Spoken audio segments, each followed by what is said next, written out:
Good morning, everyone. Today is Monday, and we're going to be looking at some different subtraction strategies this week. To be successful, we will be learning to select and use a variety of strategies to solve subtraction problems involving 1- and 2-digit numbers. We can solve subtraction problems accurately, check solutions using a different strategy, show our strategy and working out, and explain or demonstrate how an answer was obtained. Our addition and subtraction word wall include the words counting on, counting back, combine, plus, add, take away, minus, the difference between, total, more than, less than, double, equals, is equal to, is the same as, number, sentence, and strategy.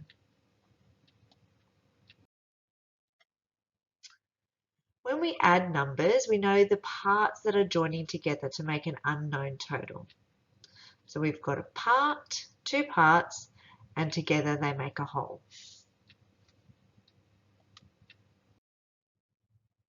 When we are subtracting one number from another, we know the total or whole amount. We also know one of the parts, but we don't know the other part.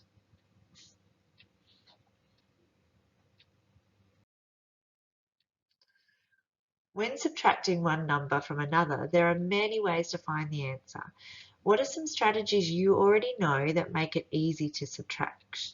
I want you to have a think of some ideas and maybe write them down on a piece of paper. And just think of all the ways that you know so far. You've had kindy and year one. What are some of the strategies that you've used for subtracting? So write them down. And then I'm going to share some of the strategies that we should have learned so far.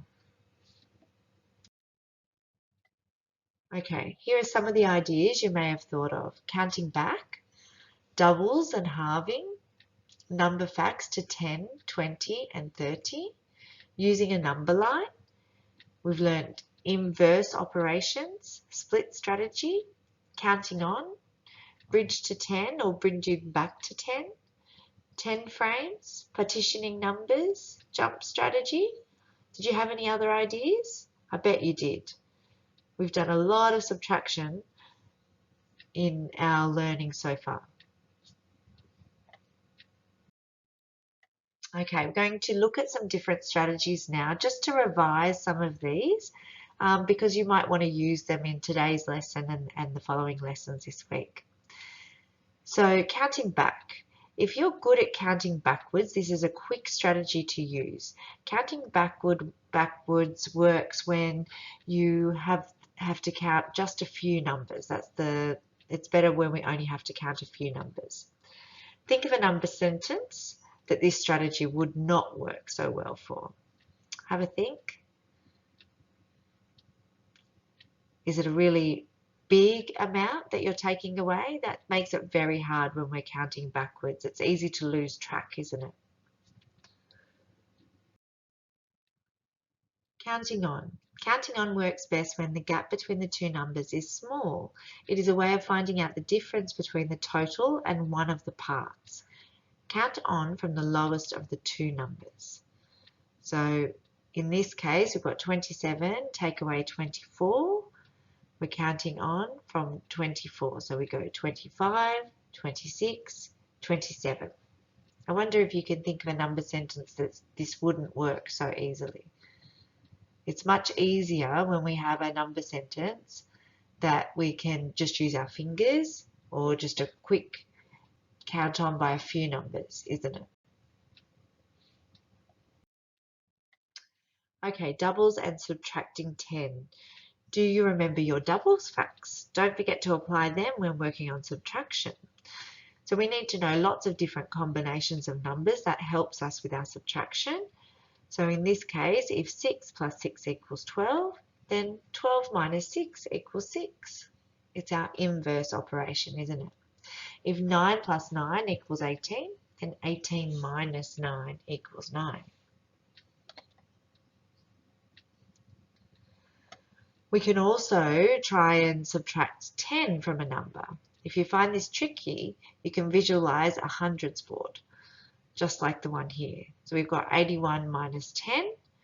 But on our hundreds board, it makes it a lot easier because we can follow the numbers and count by 10. So in this case, 81 minus 10, we can have a look and we count back by 10. So we're counting off the decade, but with our hundreds chart, it makes it a little bit easier. So 81, 71.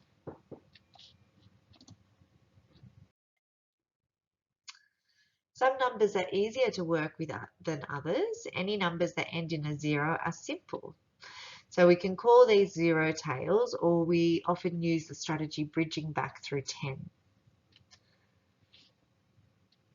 So we can see all the numbers here. We've got all different numbers that end in 0. So 40, 90, 20, 10, 80, 30, and 70.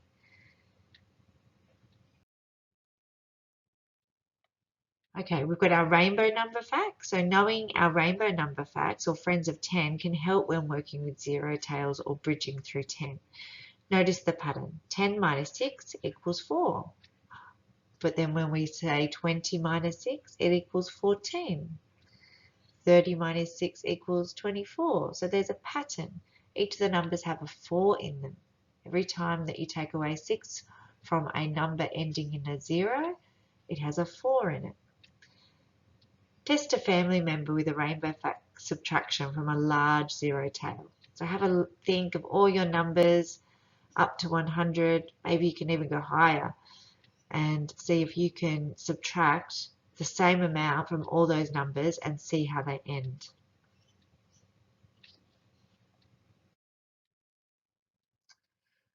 So I've got a little word problem here, and I just put our cube strategy up for us to think about as we do this one.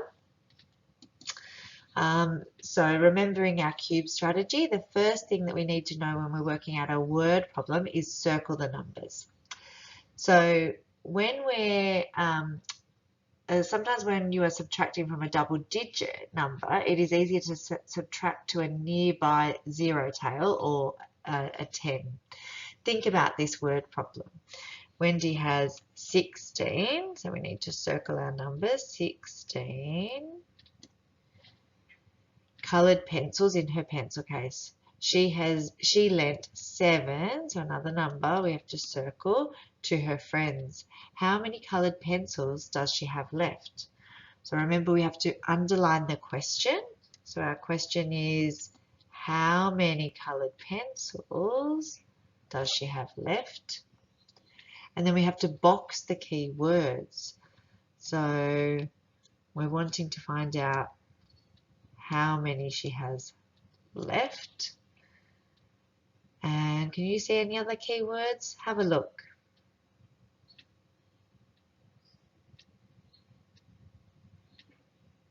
I think that left is one of the key words when we're subtracting left or leftover is a word that we will use often. And then you have to evaluate and draw it and solve and check. Okay. So Wendy had 16 coloured pencils in a pencil case. She lent 7 to her friends. How many pencils does she have left? How do you think we could solve that? Have a little think using the strategy of bridging back to 10.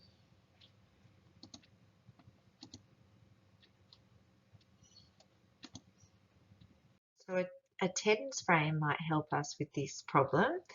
So if we take away 6, that gives us 10. A zero tail. So a number ending in a 0 is a zero tail. Then we have to take away 1 more to make 7. Tens frames can help us to see this clearly. Let's take a look. Okay. So here we have 10 and we have 6.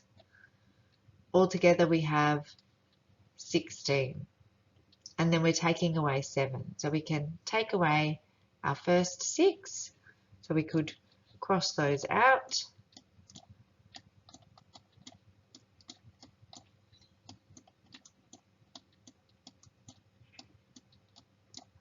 And we've taken away, we've gone to our 10, And then we just need to take away one more. And so what is our answer? Have a look. We can count by twos. 2, 4, 6, 8, 9. Great.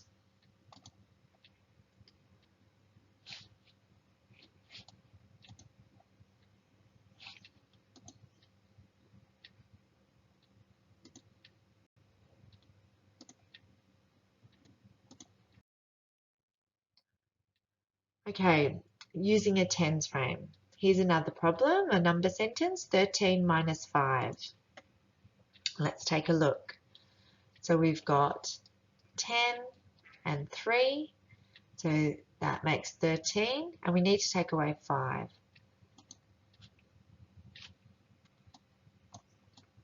We can straight away take away 3. And then we just need to take how many more?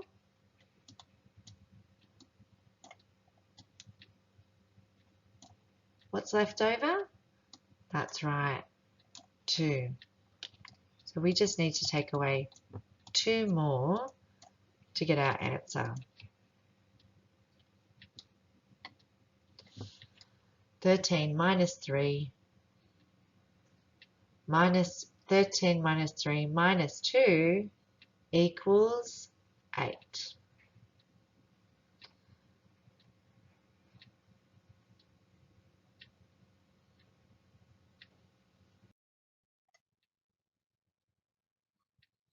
Okay, we can use number lines. These can help us subtract using bridging to 10, or as we've been calling them today, zero tails. Think about this number sentence, 14 minus 6 equals. Remember to head back towards the 0. Okay, so we've got our number line.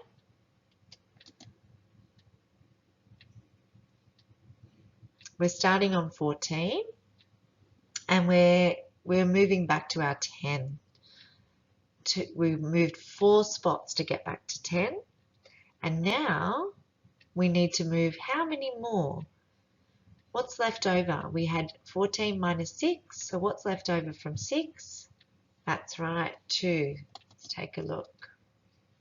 2 more steps and we get to our answer, 8. We can also use fact families. Addition and subtraction are very closely related to each other. They are like members of a family. They are sometimes called inverse operations, which means they can reverse each other. Related numbers are called fact families. So in this fact family, we've got 15 is our whole, and we've got 2 different parts, 11 and 4.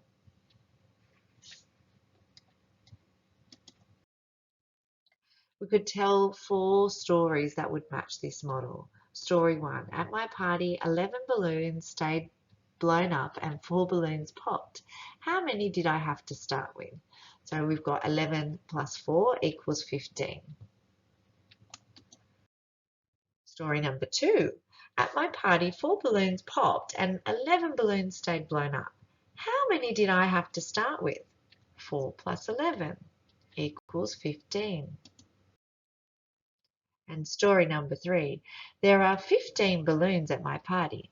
4 of them popped. How many were left? 14 minus 4 equals 11. So now we've got a subtraction story. And one more. Always starting with the bigger number. There are 15 balloons at my party. 11 stayed blown up. How many popped?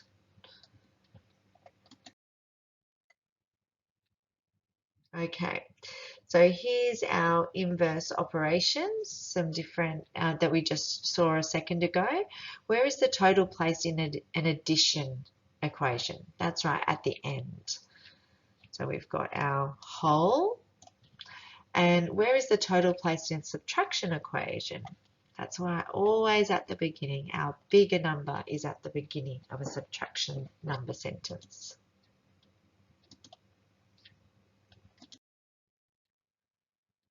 Okay, so now I'm going to give you a little activity to do. So we have to think of what is the relationship between these sets of numbers. Think of the addition and subtraction equations that could connect them. So 13, 4 and 9 and 8, 15, and 7. So remember back to our fact family activity. We have a whole and 2 parts.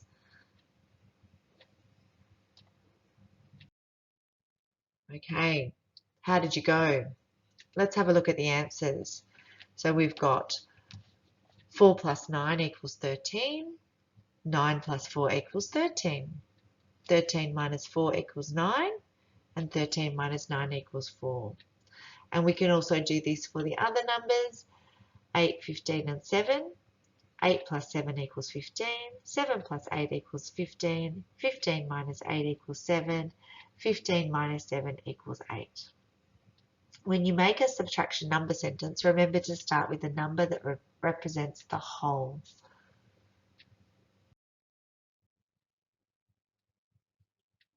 Okay, another strategy that we can use is when subtraction seems difficult, it can help to think of its related addition fact. In other words, think addition in order to subtract. So here's another word problem. Josh read 23 pages of his book during free time. So remember, we have to circle. Okay, so understanding that addition and subtraction are related can help solve many equations. If we had to find the answer to 22 minus something equals 4, we could think about its fact family, and this helps us. So we've got 22 minus something equals 4, 22 minus 4 equals something. Something plus 4 equals 22, or 4 plus something equals 22. So we're trying to find the missing answer. Okay, today was just a bit of revision of a lot of strategies that we've used, and there's still more that we need to explore further in the next couple of days. Now it's up to you to try and work out what strategies you want to use to solve some subtraction problems. So your activity today will be that you complete the Subtraction 1 PDF Monday, making tens. So remember our strategy of bridging to 10 or finding the tiger tails. You're going to complete that task. Following that task, then you're going to check your answers from Subtraction 1, so that worksheet that you just did. Then choose a different strategy to solve the number sentence. You can choose one of the subtraction strategies that have been discussed today, or you can choose a different strategy. You need to explain and show your strategy. So you can do this on a piece of paper or print out the PDFs if you wish. So it's really important that now you're getting to the stage where you need to choose what works best for you so that you can solve problems easily. And so this is really an opportunity for you to practice different strategies. So you might try the bridging back through 10 activity, and then you might choose 3 different strategies for each of your questions. So I really want to see that you're trying different strategies for maths today and showing you're working out. Those things are really important. I don't want to just know that you can get the answer. I'm sure that all of you have different strategies of how to find the answers. I want you to show us you're working out. We always get more points or marks when we show our working out. That's really important. Okay, and then number 3 is an optional activity. So you can play the following game, a fact family game using addition and subtraction. Choose the level that is right for you. So you might want to use numbers up to 50 or up to 100. And so that's at top marks. And then there's also a bit of an optional song for you to practice your double number facts. So these are just all opportunities for you to have a bit of practice, but finish the written work first. And then if you have time, you can go on and play those games as well to practice your skills. Okay, good luck everyone. Bye.